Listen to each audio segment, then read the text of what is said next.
Reconnaître un acide et une base selon la théorie de Bronsted-Lowry. Supposons qu'on a l'équation suivante. Dans cette équation-là, on va identifier l'acide, la base, l'acide conjugué et la base conjuguée. Commençons par ce qu'on a à la gauche. À la gauche de l'équation, on retrouve l'acide et la base, pas nécessairement dans cet ordre. L'acide, c'est celui qui donne le proton. Qu'est-ce qu'on entend par proton? L'acide va donner un ion H+.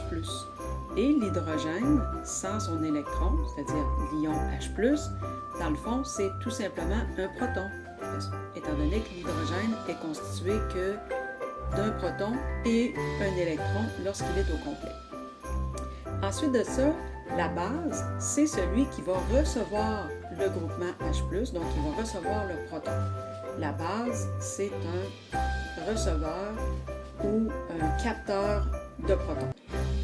De l'autre côté de l'équation, on a l'acide et la base conjuguée. L'acide conjugué, bizarrement, est associé à la base. Il ne diffère que par le H+, alors que l'acide est associé à la base conjuguée, il ne diffère que par le H+. Et voilà ce qui complète notre opération, c'est-à-dire identifier l'acide, la base conjuguée, l'acide conjugué. Created using Powtoon.